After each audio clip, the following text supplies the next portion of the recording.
first of all, thank you so much for hopping onto this at the last second. That we really, really appreciate it here. And we're just kind of trying to learn a bit more. A lot of us have been following, especially with the Superstonk AMA, and then you followed up with Fox literally yesterday.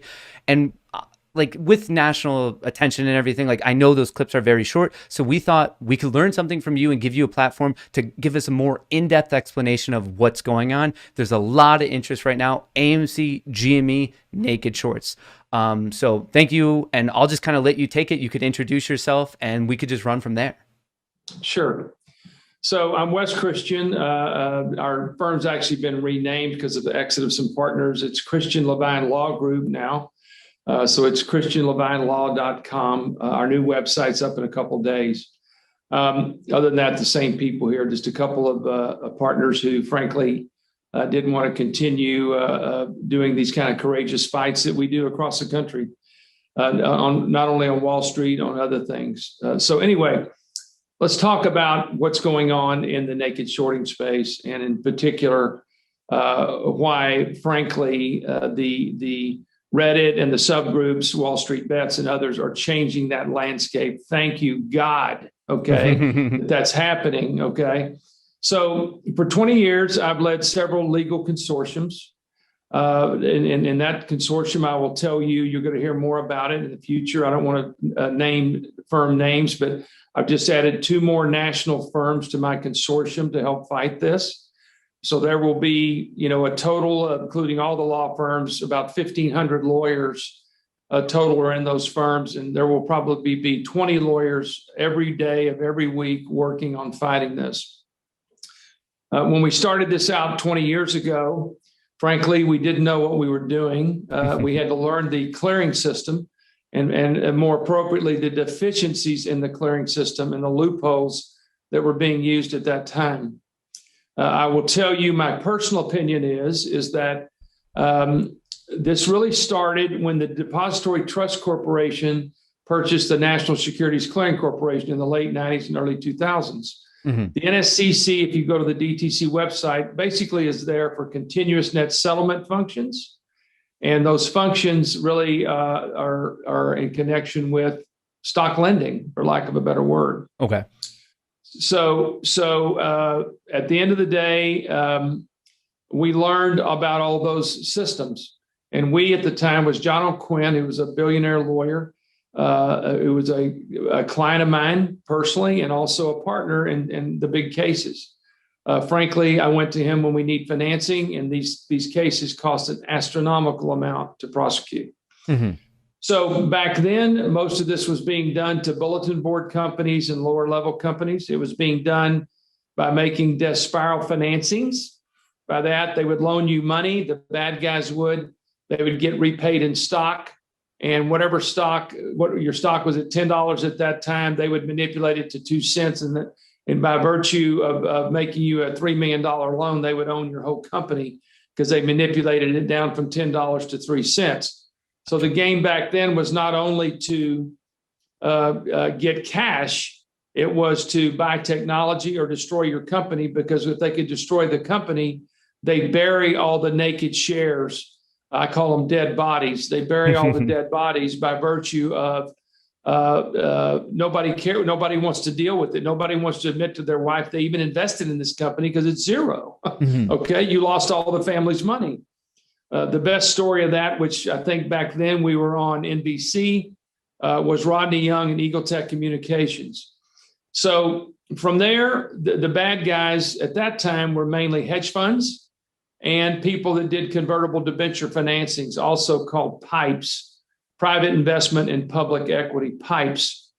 What Wall Street figured out, which they always seem to do, is that they can make more money doing this. And one thing I've learned about Wall Street is they don't let their clients make more money than them. So what they figured out is, hey, I'm going to start doing this myself. Mm-hmm. And so the bad guys grew from being some hedge funds and some outliers to the proprietary trading desks of the main firms. Okay. Goldman, Merrill, Credit Suisse, Deutsche Bank, UBS, Morgan, et cetera. Okay.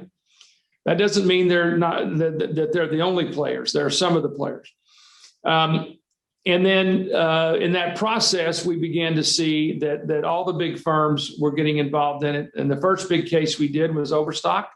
We did that with the infamous Patrick Byrne, who is a dear friend, is an incredible patriot. And as we say in Texas, and I've used this phrase before, has cantaloupe balls. Okay. So the bottom line is that Patrick and I know Quinn filed that case in California with the local counsel Stein and Lubin.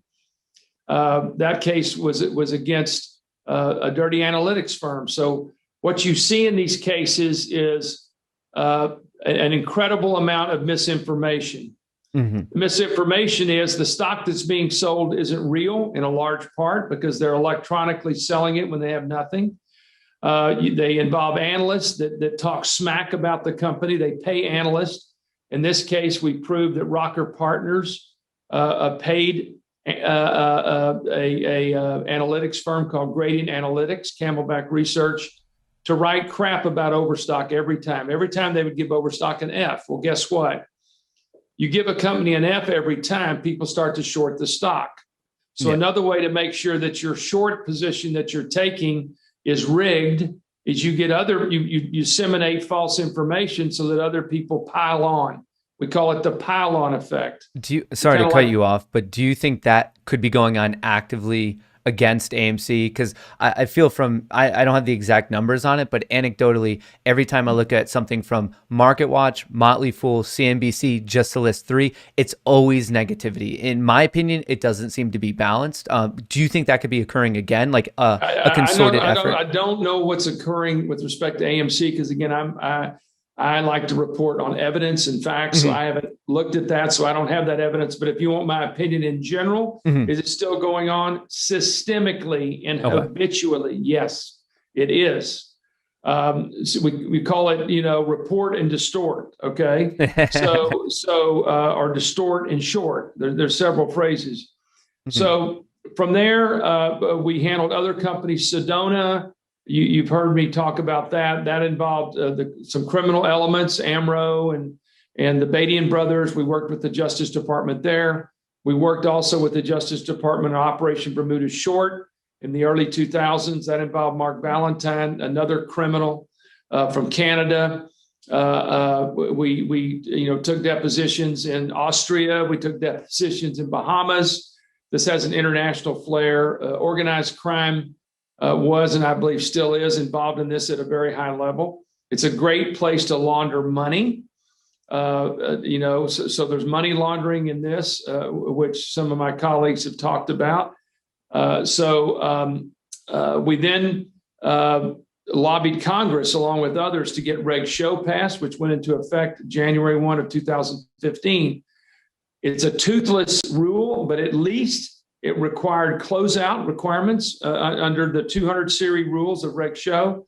At least required you to borrow a share or have a reasonable basis to believe you borrowed a share.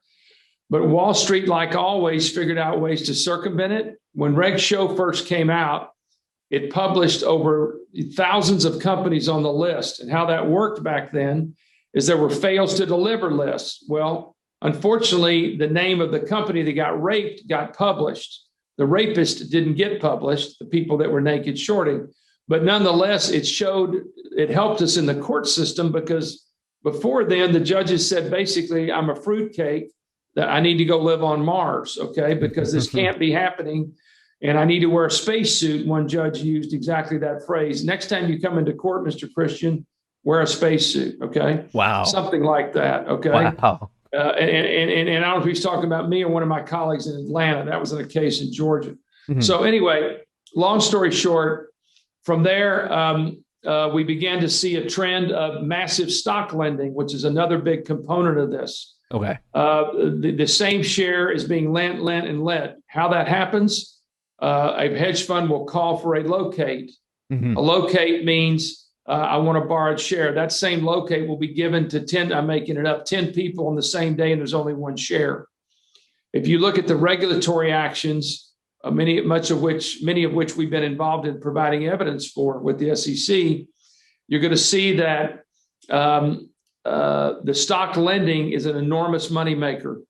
Sometimes the fee for lending that stock on hard to borrow stocks is 50 or 70%. Yeah. You may ask, how could you pay that? Well, the answer is because you paid nothing for it. Okay. Oh. Yeah, because you sell something, it cost you nothing. You made it up electronically.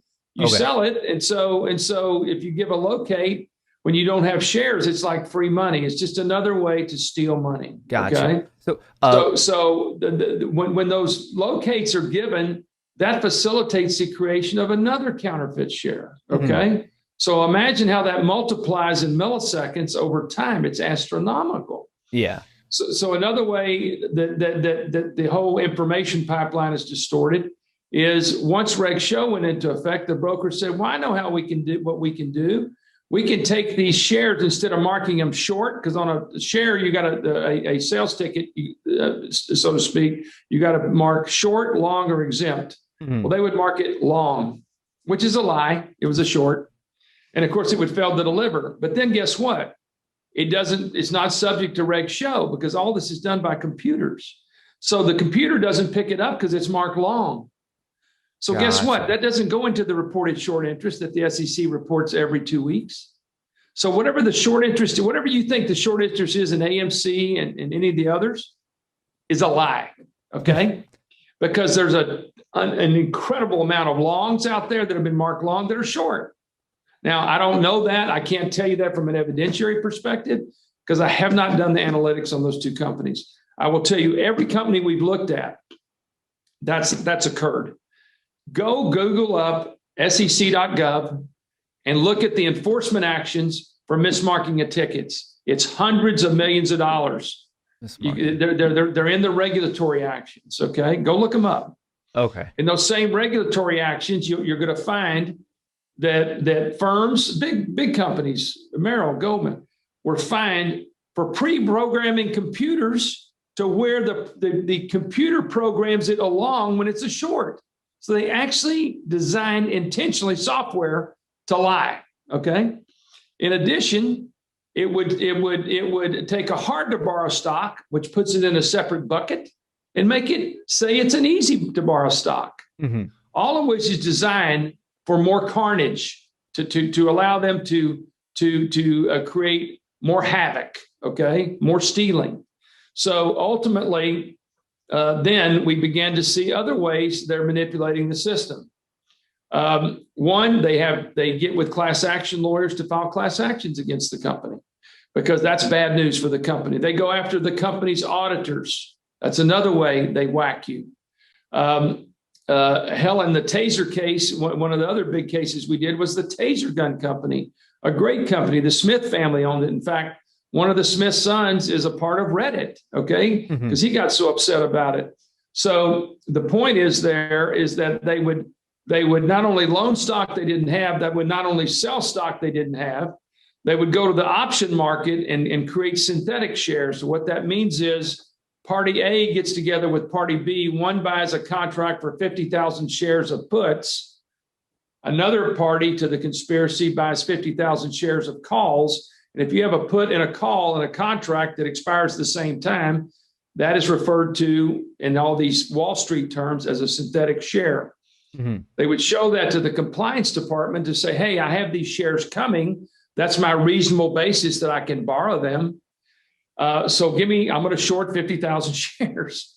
But guess what? 2 days before those contracts matured, they rip it up.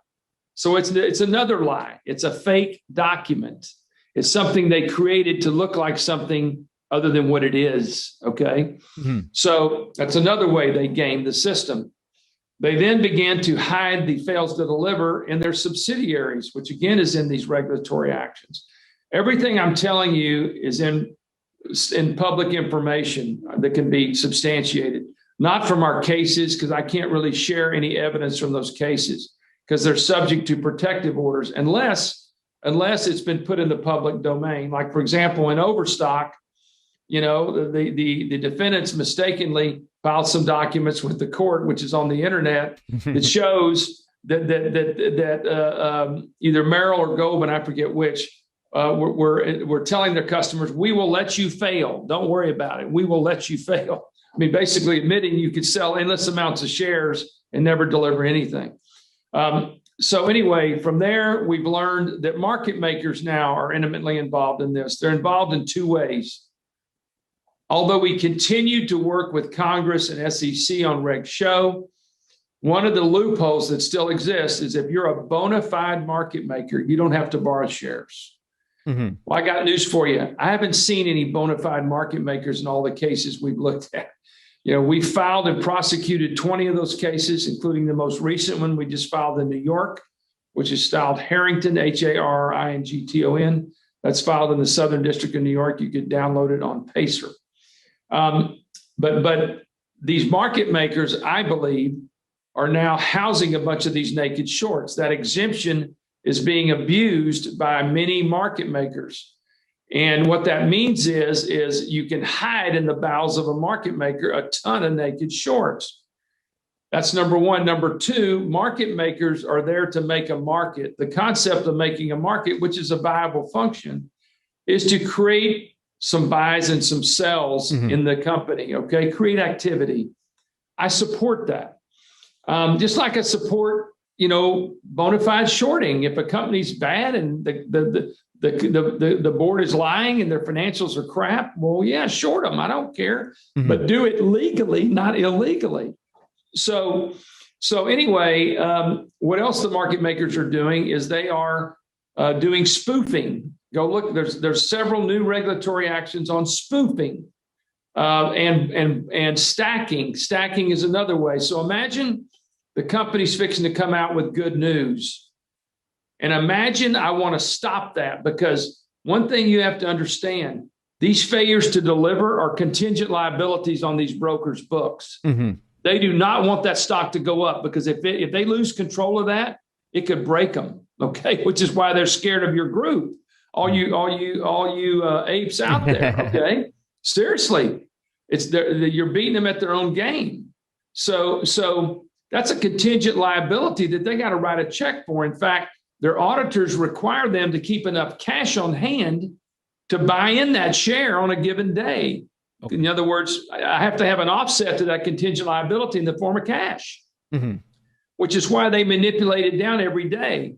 Why? Because the more they manipulate it down, that cash reserve they have to go buy that stock in, they get to put it back in their operating account, because they don't need to hold that cash anymore, because that stock is marked to market every day. That contingent liability is marked to market every day. So the lower it goes, the more of that cash they get to use for themselves. You follow me? Yeah. Instead of having to hold it to buy that stock in, if the stock goes down, whatever that number is that it goes down, you get to put that in your piggy bank. Okay. So what they're doing is putting all these offers up. So imagine that there's 10 market makers that are putting 10,000 share blocks of stock at $10, $10.01, $10.02, $10.05, $10.08. And there's so much stock there that you almost can't plow through it. But guess what happens again, much like the options I talked about, 2 minutes before the close, all those offers come down. Okay. So they're lies. All they're doing is attempting to control the market by fake information. Again, the amount of fake information in this thing from soup to nuts is endless. It's all lying, cheating, and stealing. That's simple at its base form. Lying, cheating, and stealing. So that brings us up to today. And so now what they're doing, I believe, is taking more failed delivers and putting them overseas. Okay. One of the ways to circumvent this is to put them overseas. And then lastly, another way they're doing all this is X clearing. What you need to understand is the failed data that I talked about yesterday, which is just a glimpse of the failed data on Fox Business, did not include the X clearing trades. The failed data reported by the SEC bi-monthly comes from the DTC. The X clearing trades do not go through the DTC. You could look at it. If I was going to talk to a jury, I would say they got two sets of books, ladies and gentlemen. They got the DTC books and they got the other books, just like Enron. Y'all remember that company? Which of course was in Houston, where I live, sadly. So those are off balance sheet type things. And so that X clearing is where Merrill clears directly with Goldman, or Goldman clears directly with Morgan. They're doing it, I believe, they're doing a ton of trades that way. Okay. These regulatory actions bear some of that out too. So all of you apes can learn a lot by reading at sec.gov, all these regulatory actions. Go back starting with 2002. I would tell you that a good percentage of those has a lot of our work involved in them. Okay. And so I applaud the SEC for what they've done. The problem is, there's so much of it going on that frankly, it's not making, what they're doing isn't making an impact, but at least what they're doing is proving up what I'm telling you. Okay. So you got to start with what you guys are doing, exposing it to the light. Okay. And informing people, because it's so complicated that most people don't understand it. But I think after the example I gave yesterday about Xeroxing your car title 100 times, selling it to 100 people, but you only have one car, we say in Texas, that's just stealing. Well, that's what they're doing. They're electronically creating shares. You might say, how are they allowed to do this? I'll tell you why, because they converted the whole system to electronic. I wonder why. Oh, because of efficiency, my friend, efficiency. Yeah, right. Okay. So the bottom line is this whole electronic transmission is where the problem is. Okay. And so what we've done in our cases, which is important for you to understand, Matt, is imagine you're at church or you're at synagogue and you're at one of those cakewalks and you're walking around to the music at the fair and there's 12 chairs, but there's 24 people walking. We figured out a way to stop the music and expose the 12 people that are standing up that don't have chairs. Okay. Now, that may or may not be the people that perpetrated it all, because all this stuff happens in milliseconds, all around. But ultimately, there are many, many more shares that are issued because of this loophole that they can do it electronically and they're not delivering, that exists in every single case I've looked at, which I've looked at over 60 or 70 cases. We've only taken 20 of those. So that's kind of an overview, a quick journey through the stock fraud space from 2000 to present. Man, I really, really appreciate that foundation. I think that helped a lot of people. And I just want to be respectful of your time. So I want to specifically dive into like one thing, and maybe in the future, if you have time, we can bring you back on. I got about 8 minutes and I got to go. Okay, 8 minutes. So we can cover this. So a little foundation just for the newer apes listening. Basically, and correct me when I get wrong, if I own 1 million shares, I have the capability to loan those out and someone can short the 1 million shares. So what you're saying right now is if I own 1 million shares and let's say I'm a hedge fund, I call up my brokerage, I'm like, yeah, sure, loan it out. I want to get those interest payments.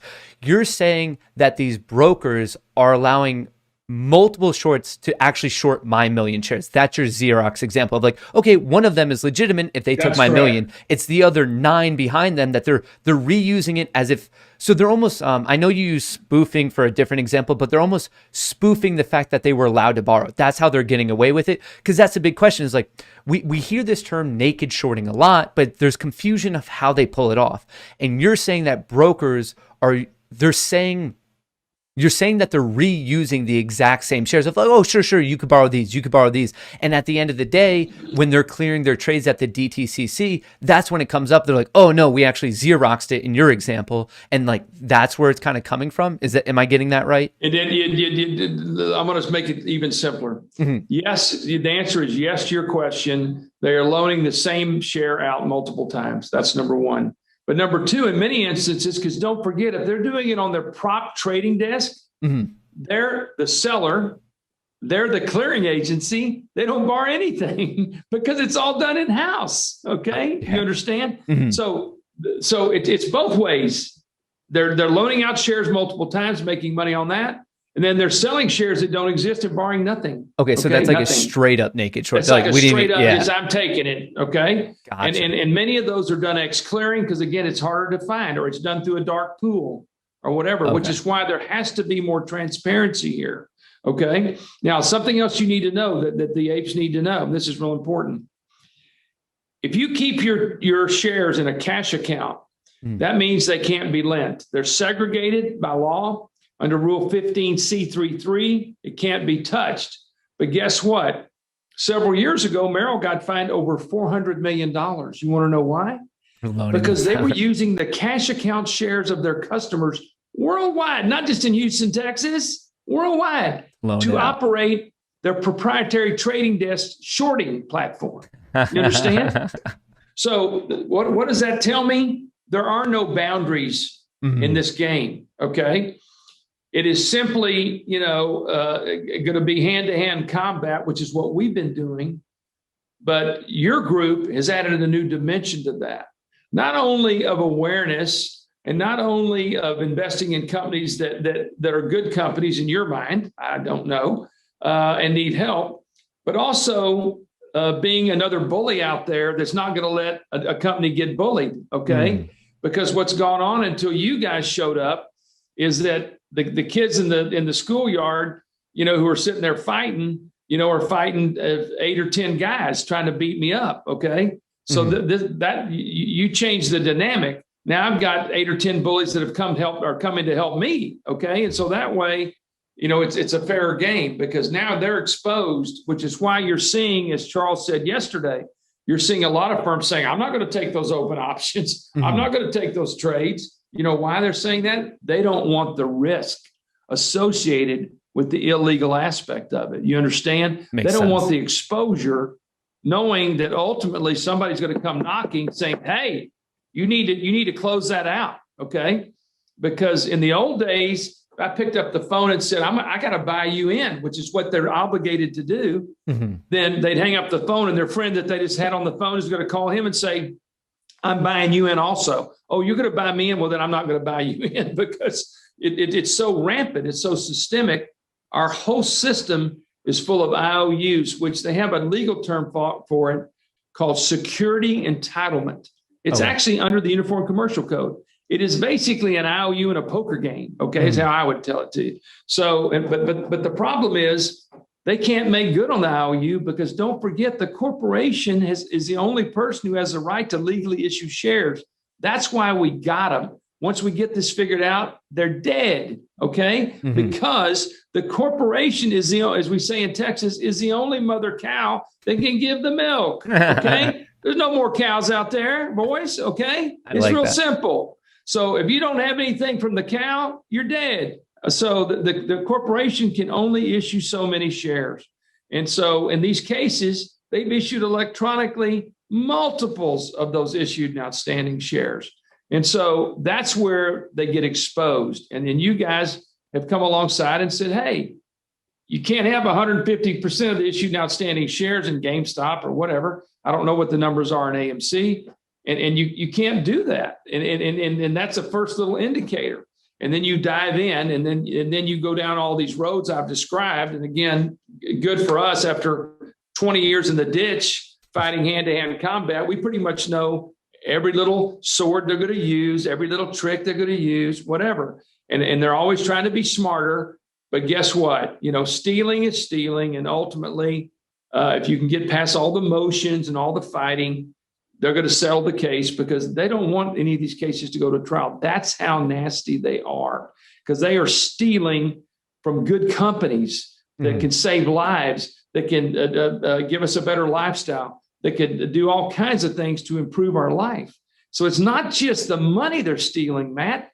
It's the jobs they're killing, the families they're impairing, the technology they're destroying, the lack of integrity in our capital markets, for God's sake. And really the stability of the United States. This is financial treason on the United States of America. This is financial treason on the United States of America. I'm telling you, I believe strongly, and I trust our experts we've had for many years. I mentioned a couple of them yesterday, Suzanne Trimbath, Rob Shapiro, and others. I believe it's over $100 trillion, this problem in the United States. Wow. Over $100 trillion. 100 trillion stock market at large. Trillion. No, just now that's over 20 years. Okay. The point is, a trusted friend said it best. They have stolen, in my belief, the entire retirement of an entire generation. Wow. Okay. Wow. I mean, that's my belief. Okay.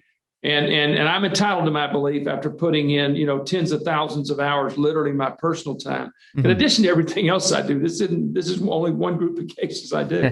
So, but it's my passion, this one, because it's impairing the United States and families and marriages and jobs and people. And when you do that, by God, that's sacrosanct. You need to be punished, not fined. You need to be put in prison. It's real simple. Either deliver it or go to jail. If Matt, you and I counterfeited $20 bills, we'd be in jail by next Thursday. Okay. Really? And what's happening here? None of these people have gone to jail. Some lower life people have, but none of these big firms have gone to jail. It's ridiculous. It's ridiculous. Anyway, I got one more minute. Yeah. So, I mean, just to be respectful of your time, obviously, you're more than welcome to come back when you have more time. We can discuss this. But right now, just to give something my viewers to kind of hang on to, right now, in your opinion, who has the smoking guns? Is it actually these prime brokers who are just like willy-nilly printing new shares? Or is it the hedge funds? Or is it like a concerted effort between the two? Who is holding the smoking gun right now? It would depend on which company you're talking about, but I would make a general statement. And then let me give you the evidence for that general statement. Okay. I think it's primarily the prime brokers. Let me tell you why. Okay. Go look at the financial statements. They're public record. They're in Q's and K's with the SEC of those financial firms, and see where they make their money. Proprietary trading, ding, ding, ding. Stock lending, ding, ding, ding. Okay. So that's all you need to know. Secondly, back that up with who has the SEC fined for all of this. In the violation of Reg Show space, just put in sec.gov, Reg Show violations, which is really naked shorting violations, okay? Ballpark. Go look at who's being fined for that. I will bet you, and I'm just guessing, 80% of those fines, if not more, are against prime brokers. Wow. And so, again, follow the money like every other legal case I do. Follow the money, follow the money. The prime brokers generally aren't going to let their clients make more money than them. So will they loan money to hedge funds? Sure. Or Einhorn and those guys and Stevie Cohen, who I'm not a big fan of, and others, doing this, don't know. It depends on the particular company. But yes, they have to have a prime broker involved in this, because don't forget, the people with the big money are the clearing firms. They call them the primes, the prime brokers. Merrill, Goldman, Credit Suisse, Deutsche Bank, UBS, Morgan. And so ultimately, that's where most of the evidence is. And then I'll end with this statement. Thank you. Go look at the obligation warehouse. The obligation warehouse is the graveyard where a lot of these shares are being kept. Those include ex-clearing shares. Actually, the obligation warehouse is advertised on the DTC's website. Imagine that you're not delivering shares and you actually have the balls to put it on your website and say, here is where we're housing them in hopes that we're going to somehow get those shares delivered. Well, that, ladies and gentlemen, is called the obligation warehouse. What a nice name for the poor person who purchased those shares, who got nothing, that are dwelling in the obligation warehouse. So wow. We're going to be looking into that, frankly, as time goes on with this larger consortium. And as Sonny and Cher said, the beat goes on. Okay. I like that. Thank you so much for joining in. We'll catch you another time when you have a bit more time. We could dive into this even more, but I know everyone's just thanking you right now. They really, really appreciate your time, and enjoy the rest of your day, and we'll catch you soon. I will. And let me just say thank you to all of your group. You keep it up. You write your senator, you write your congressman, you keep everybody informed. You make more demands. You help those companies that you think have some fundamentals to invest in. And come together and fight this, okay? Because it's truly going to be a total effort, and you guys and gals are an integral part of that. Believe me, to my core, that's the truth, okay? All right, we will definitely fight on. Thank you so much. Have a good one. You too. Bye-bye.